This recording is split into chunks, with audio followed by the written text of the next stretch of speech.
Saturday of Independence, and I have the headline act from the main stage, Bell X1, Paul and Dom. Hello. Hi. Welcome to Mitchelstown. It's your first indie, isn't it? Yes, it is. Okay. Excellent. Well, we're delighted to have you here.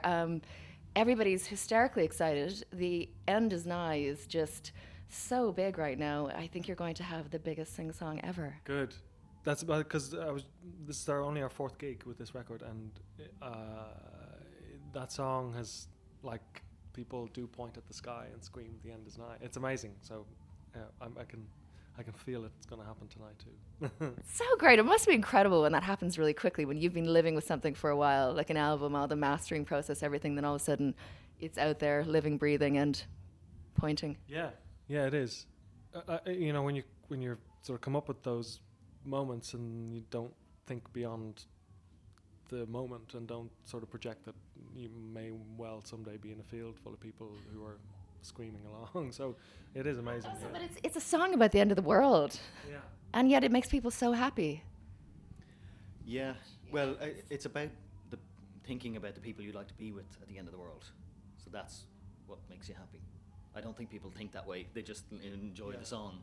But that's when you think about it, don't overthink it. It'd be really dark otherwise. It'd be really dark. That's where you'll come to. I don't think at the end of the world people will actually be saying the end is nigh.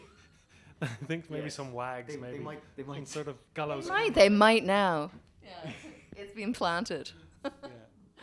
Tell me about the Chop Shop Hop Up shops. It's a bit of a Peter Piper picked a. It does. Yeah, I won't continue.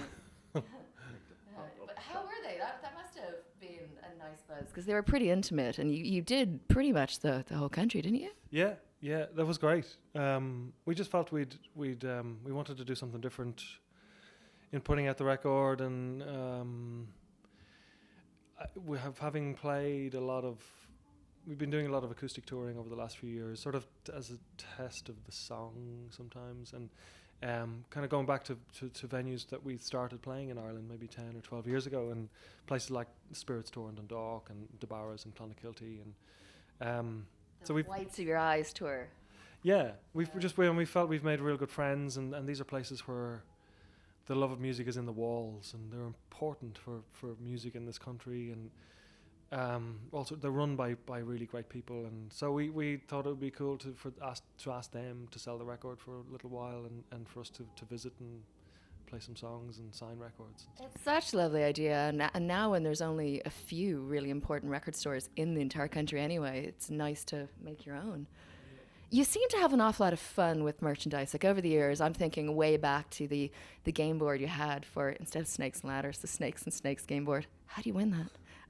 But then now with the chopping board. So who's the creative merchandise person in the band? They'd come from sort of friends or ourselves that would they'd start off as silly ideas that could never be possibly made, and then it turns out that they can. So, we've done tea cozies and teapots, and which reminds me that when you first did the teapot, because I missed out, they sold out too quickly, but I nabbed a chopping board. I'm pleased to have that one.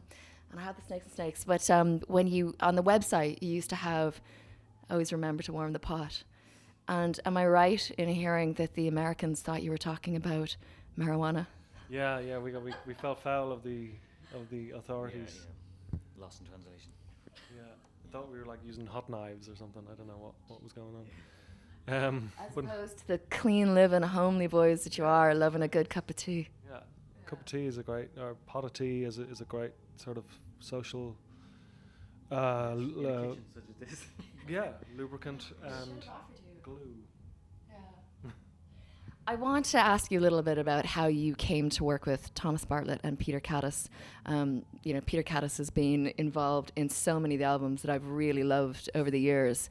Was that the same situation for you, that you sort of had him on the radar, or did you actually come across him in person? Yeah, well, a bit of both. Would have loved the Interpol records before. So we had, and then we turned out we had a mutual friend who sort of canvassed on our behalf for us to work together, and it just so happened the stars aligned there for a couple of weeks earlier in the year when both he and Thomas Bartlett were available to work on the record. Thomas is a good friend now, I suppose. That he first came across him with he plays a member of the Gloaming, a sort of, they'd hate this tag, but a trad supergroup / It so is a trad supergroup, though, isn't it? But it's more than, it's not trad really. I mean, I think Thomas. Well, I suppose it is, but Thomas brings a very different take on it, I think, and then he turns out he's we also have quite a few mutual friends in New York, and just loved again his sort of what he did in the Gloaming, and how his very much a signature sort of piano sort of stamp, and he's played on a lot of those, national records. Fake Empire, the opening of that is him, and so I didn't realise that the photograph of the National on the cover of, I think it's Alligator, isn't it? It was Boxer. That was from his wedding. That's from Peter's wedding, from Peter's wedding, and it looks like a setup, that shot, but no, it's from an actual. I would totally assumed it was. It's a great little, amazing. So did you did head off to Connecticut? Did you? Yeah, we worked in Peter's place.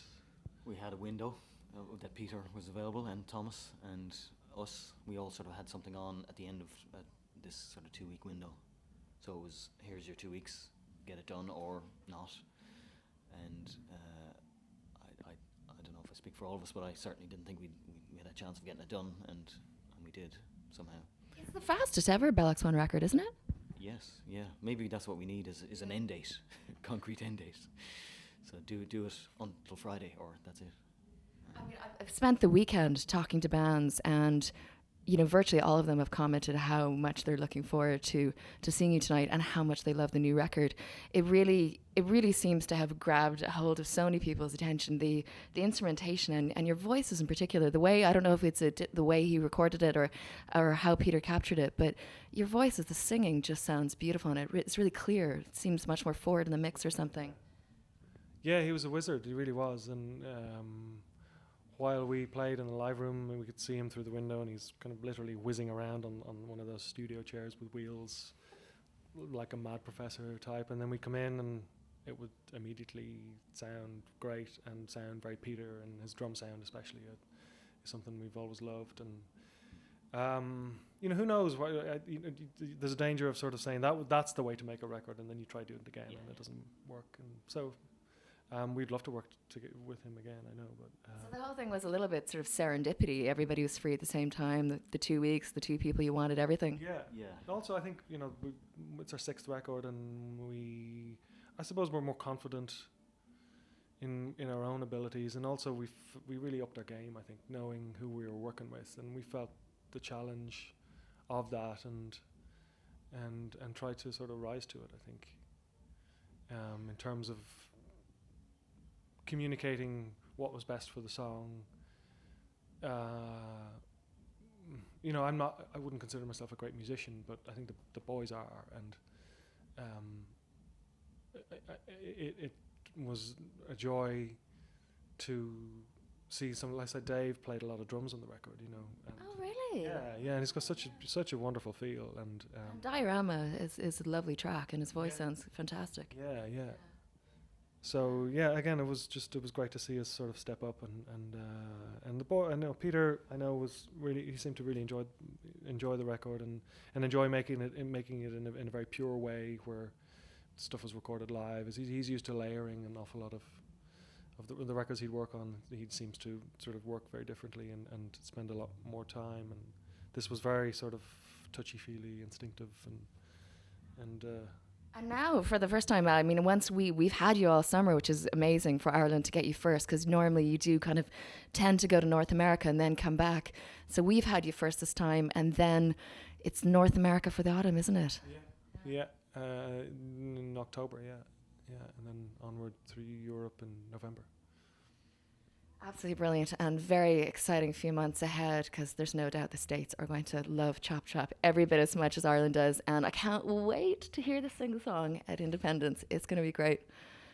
Dom and Paul, Bell X1, have a great night tonight in Indy. We will. Cheers.